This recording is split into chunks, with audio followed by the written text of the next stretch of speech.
Boa noite a todos. Saudades de vocês. É uma satisfação poder estar aqui de novo, agora intermediado por essa tecnologia.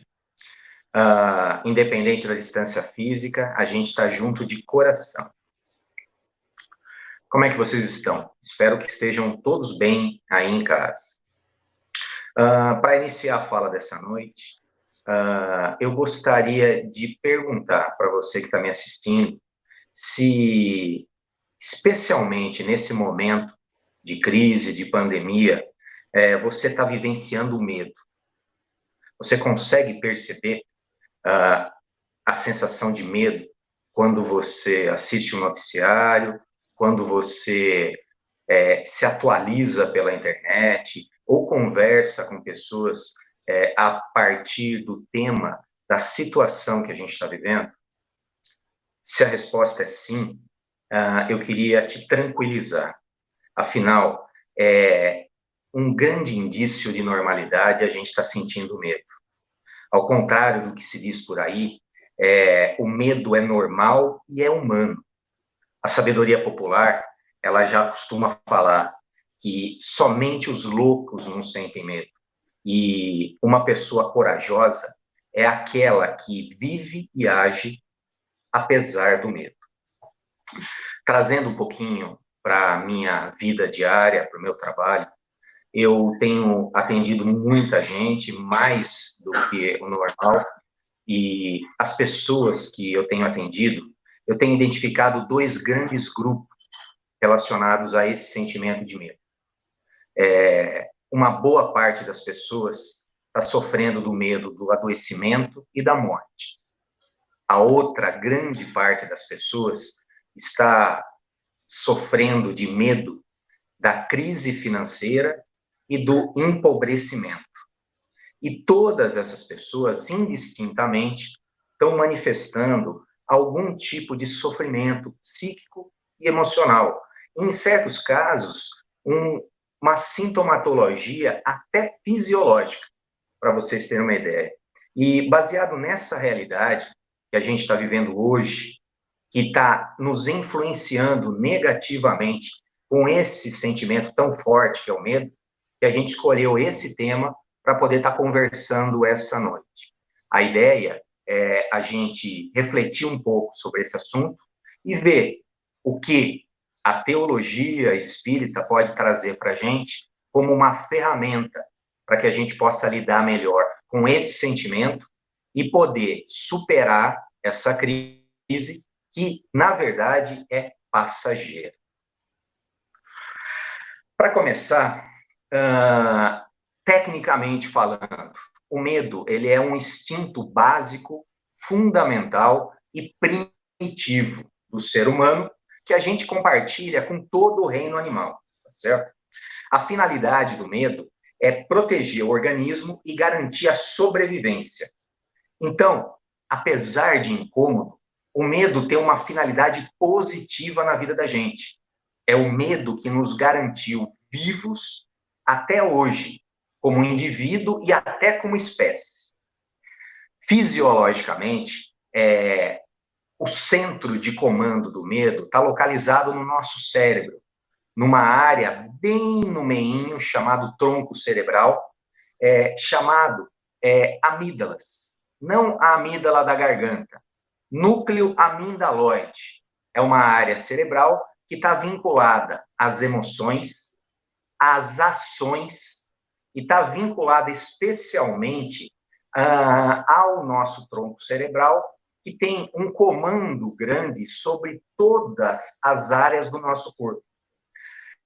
É justamente a partir de um comando dessa área, o núcleo amigdaloide, que é o medo, que o nosso corpo recebe uma ordem de ação.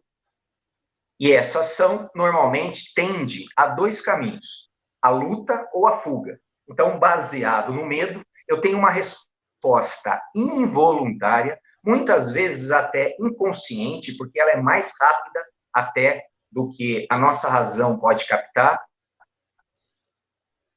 em lutar ou fugir. A grande questão em relação a isso é que as pessoas que eu tenho atendido, manifestando esses dois grandes grupos de medo, medo do adoecimento e morte, por outro lado, o medo da crise do empobrecimento, da crise financeira e do empobrecimento, essas pessoas são afetadas negativamente pelo medo, porque esse medo passa a ter um volume exagerado, passa a ter um tamanho muito grande, produzindo uma sintomatologia, produzindo sintomas, que são sintomas emocionais, sintomas psíquicos, mas até sintomas físicos. É natural das pessoas que eu atendo que se queixam de estarem afetadas pelo medo da pandemia que a gente está vivendo, como compensação a esse estado de medo, de apreensão, de ansiedade, compensações. Que tipo de compensação são essas? Primeira compensação, como demais, bebo demais, durmo demais, fico nervoso demais, irritado demais, estou calado demais, tá certo? Sempre sintomas relacionados a exagero. Cada pessoa está respondendo de uma forma a essa situação que a gente está vivendo, onde o medo passa a ser um pano de fundo do nosso dia a dia. O medo não só atua nessas questões comportamentais que eu acabei de citar para vocês, como compensações, mas ele também tem um poder de atuar no nosso organismo. Pelo medo estar vinculado a uma área primitiva do sistema nervoso, ele também atua em funções fisiológicas.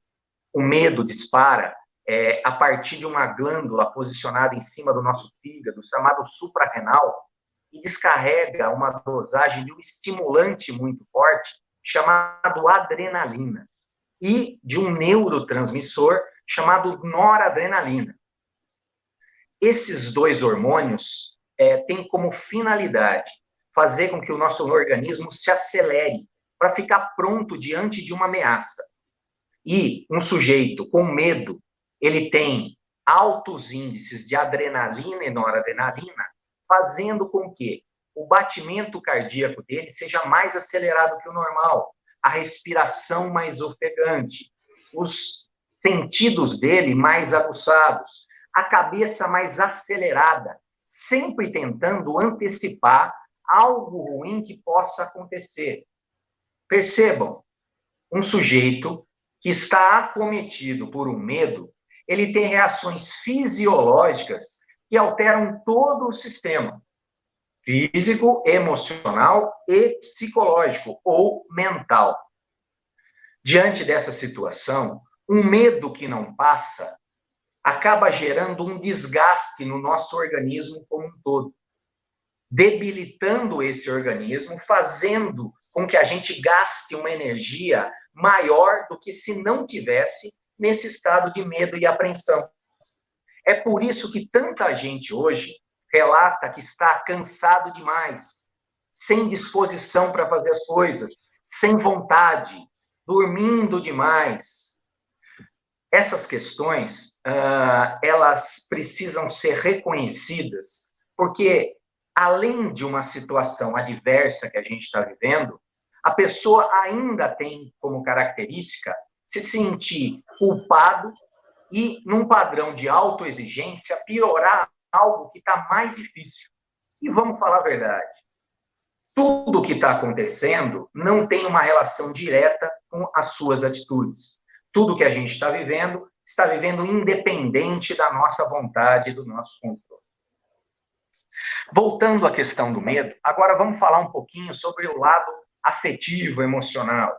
A grande questão, como eu falei, não é o medo ser algo ruim ou negativo.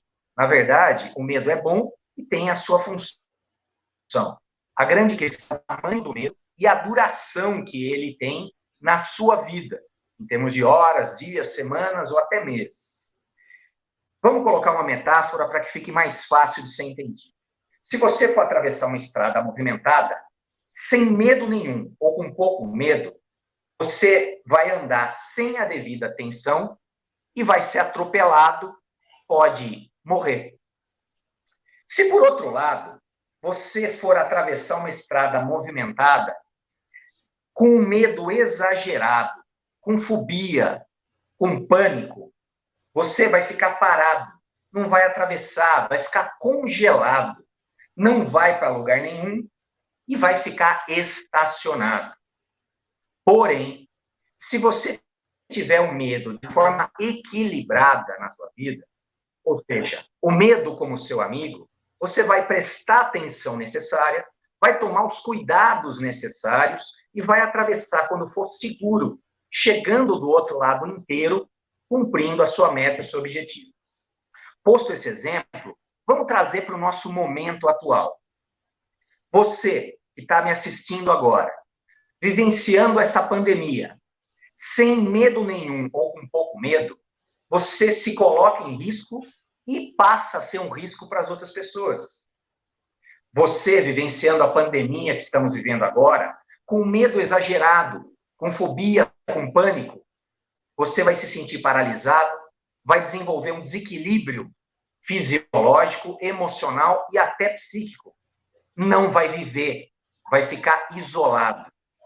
Por outro lado, se você, a partir de um processo reflexivo da sua escolha, desejar assumir o controle sobre o seu medo, equilibrar o seu medo, você vai viver, vai fazer aquilo que é preciso, com o devido cuidado, com a devida responsabilidade, com a devida consciência, e naturalmente, quando você se perceber, vai ter superado esse momento.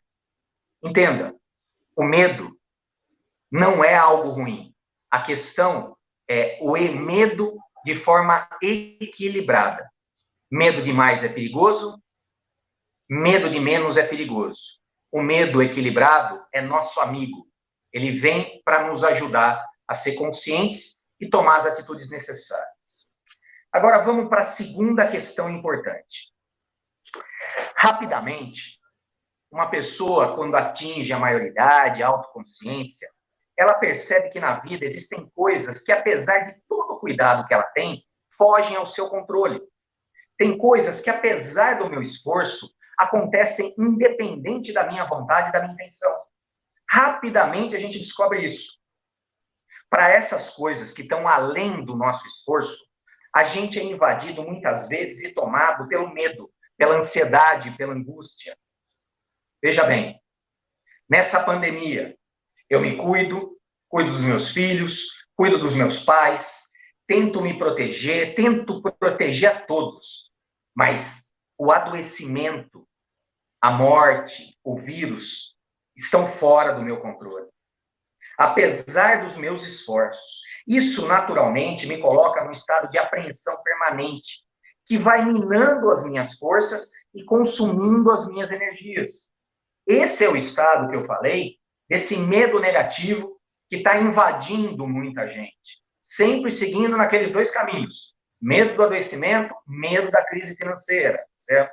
Todo mundo sofrendo e gastando muita energia por isso.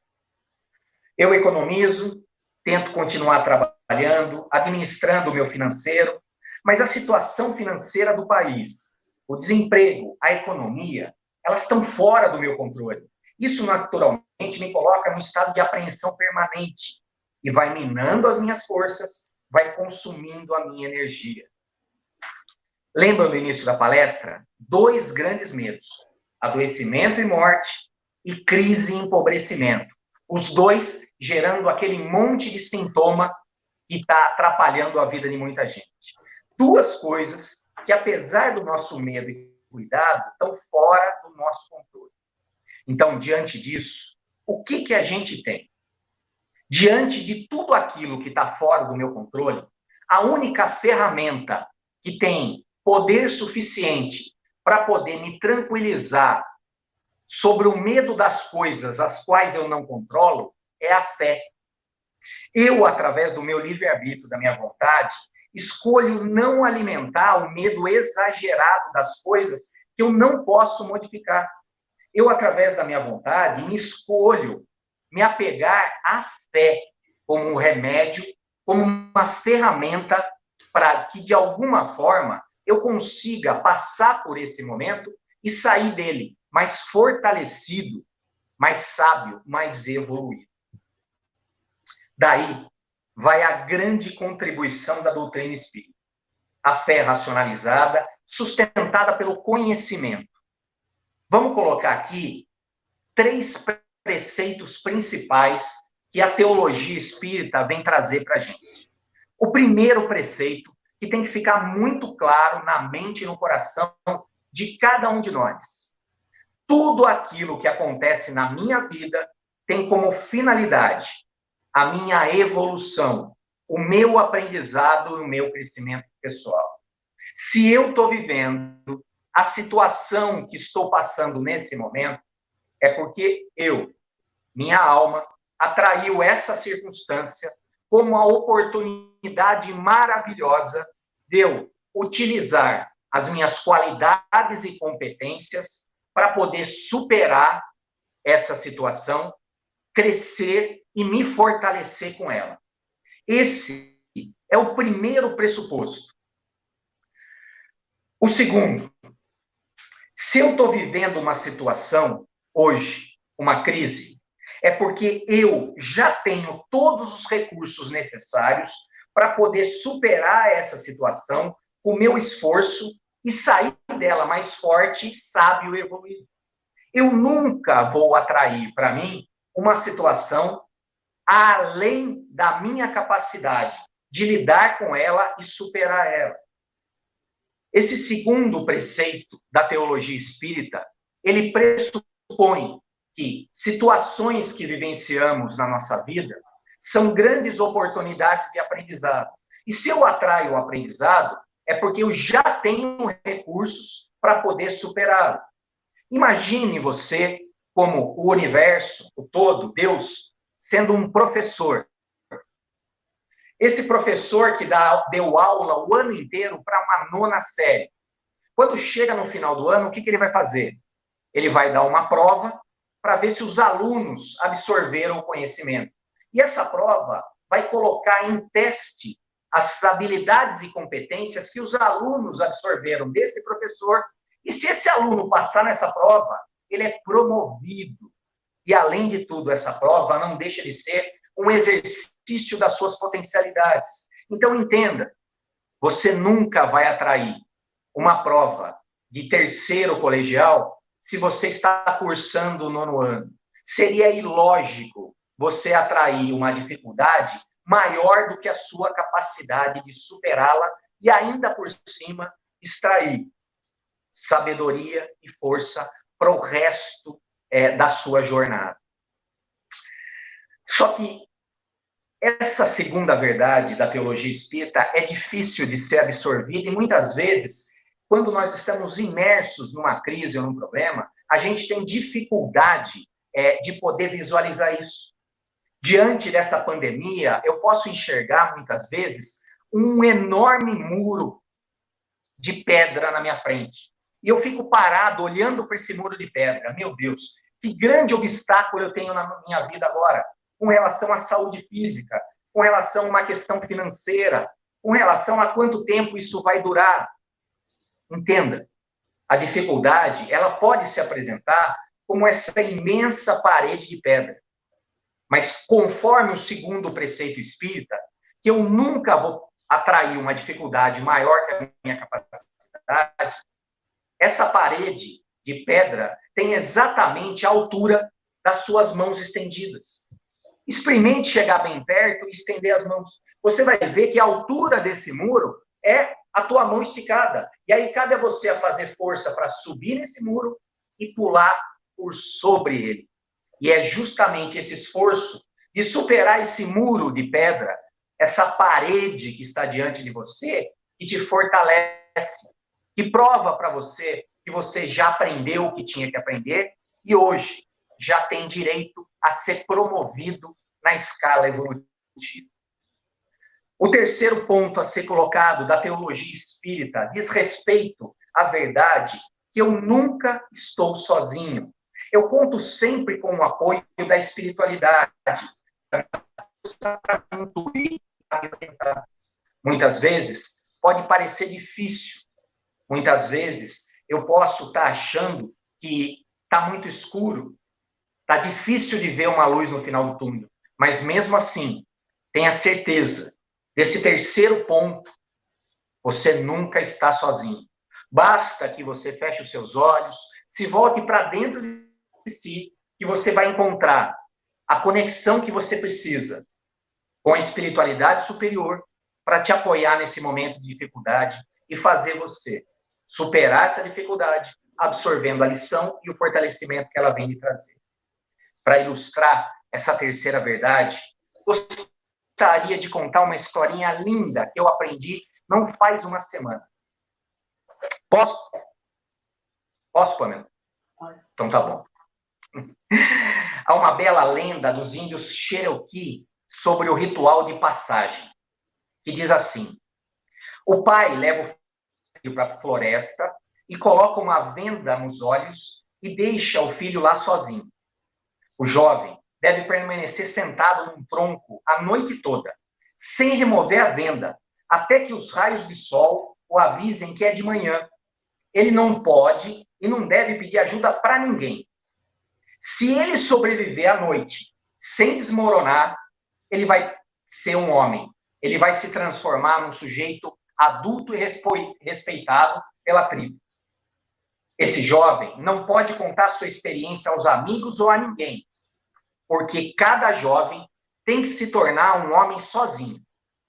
O jovem, sentado ali no tronco, está claramente aterrorizado. Ele ouve muitos barulhos estranhos ao seu redor. Certamente existem feras ferozes ao seu redor. Talvez até homens perigosos que o machuquem. O vento sopra forte a noite toda, balançando as árvores, mas ele continua corajoso, sem tirar a venda dos olhos. Afinal, é a única maneira dele se tornar um homem. Finalmente, depois de uma noite assustadora, o sol sai. Ele percebe o sol no seu rosto e tira a venda dos olhos. E é nesse momento que ele percebe que o pai está sentado no tronco ao lado dele. Esteve de guarda a noite toda, protegendo o filho de qualquer perigo. O pai estava lá, embora o filho não soubesse. Nós, nesse momento, não estamos sozinhos. Nós nunca estamos sozinhos. Na noite mais assustadora, no escuro mais profundo, na solidão mais completa, mesmo quando a gente não dá conta disso, a gente nunca está abandonado. Existe toda uma espiritualidade para nos apoiar e nos guardar, bem sentadinho do nosso lado no tronco. É uma história muito bonita, que fala sobre esse terceiro ponto da teologia. Diante das dificuldades, é só olhar para dentro e se conectar com as companhias espirituais que sempre estão do nosso lado. A fé é a principal ferramenta contra o medo. Quanto mais eu me apoio na minha fé, mais o meu medo diminui de volume para se tornar aquele medo equilibrado. O medo necessário para que eu tome as atitudes de autoproteção e de proteção das pessoas que eu amo. Para que eu tome as atitudes para poder buscar a mínima segurança necessária. Mas que esse medo não venha me gerar sintomas e adoecimento. Mas se você que está me ouvindo aí, fala assim, poxa, eu gostei da sua fala, entendi, só que eu não sinto no coração essa fé. E aí eu gostaria de passar algo muito prático para você. Ao contrário de que muita gente acredita, fé é algo a ser exercitado. Preste atenção nisso. A fé, como qualquer competência humana, ela existe na forma de um potencial dentro de você. O que isso quer dizer? Se você deseja ser uma pessoa inteligente, você vai ler e estudar bastante. E o exercício da leitura e do estudo vai desenvolver a sua inteligência. Se você deseja ter força física, você vai fazer exercício, musculação, esporte.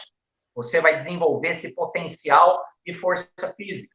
Se você é uma pessoa que deseja ter essa fé para lutar contra o medo, é necessário que você exercite a fé. E o que é o exercício da fé? O exercício da fé vem através do estudo e da prática. da doutrina a qual você se identifica, seja ela qual for. Afinal, todas as religiões são boas e todas elas foram idealizadas para nos aproximar dessa força que existe dentro de nós e rege todo o universo ao nosso redor. Essa força que rege o universo a partir de leis que estão um pouco acima da nossa compreensão, mas que, se a gente tiver fé suficiente, o medo não nos domina. O medo é algo a ser superado. A minha proposta com relação à fé: exercite a sua fé para se fortalecer nela. Todos os dias, dedique um tempo à prece, à oração, ao contato com o eu superior que mora dentro de você. Dedique um tempo à contemplação da natureza e da sua vida. Afinal, são criações desse todo, desse que criou. Dedique um tempo à gratidão, um sentimento elevado que nos conecta ao Criador e a essa força interior. E o sentimento de gratidão também é uma potente ferramenta ou remédio para aliviar o nosso medo, subindo a nossa vibração, fazendo com que o nosso coração se preencha com algo positivo, curativo. Se você todos os dias se dedicar um pouco à fé, na hora de uma grande dificuldade, essa fé vai estar forte. Diferente daquela pessoa que esquece esse aspecto da vida, exercitar e cultivar a fé, e no momento de dificuldade vai lembrar que Deus existe. E aí, de uma forma imatura e egoísta, Deus, tira de mim esse problema de uma forma mágica. Os problemas não foram feitos para ser apresentados ou removidos. Eles foram feitos para que a gente pudesse, através do nosso esforço, qualidade e competência, superá-los, resolvê-los e nos desenvolvermos a partir disso. Espero que essa mensagem toque o coração de vocês. Me coloco à disposição através dos comentários do nosso canal, perguntas e dúvidas. E gostaria de encerrar minha fala convocando todo mundo para um pequeno exercício de fé, uma breve oração ecumênica.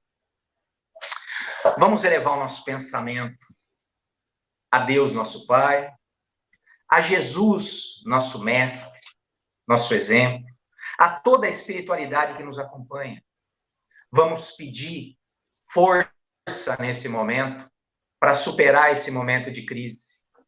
Vamos pedir sabedoria para poder lidar de forma adequada e madura com as dificuldades que estão se apresentando. Vamos pedir humildade para que a gente possa ter a força de se adaptar a novas realidades, a novas situações. E para que a gente encerre, eu gostaria de propor uma reflexão nessa prece que é tão pertinente à fala dessa noite. Chama-se Oração da Serenidade. Concedei-me, Senhor, a fé e a serenidade para aceitar aquilo que eu não posso mudar. Coragem para mudar aquilo que me for possível. E sabedoria para saber distinguir entre as duas. Vivendo um dia de cada vez. Apreciando um momento de cada vez. Recebendo as dificuldades como um caminho para a paz e para a evolução. Que assim seja. Desejo uma boa noite para todos. Espero poder estar presencialmente com vocês o mais breve possível. Maurício. Boa noite, Pamela. Obrigado, querido. Boa noite, Celso. Boa noite. Boa noite, pessoal. Fiquem todos com Deus. Até quarta-feira, hein? Não se esqueçam. Não com conta.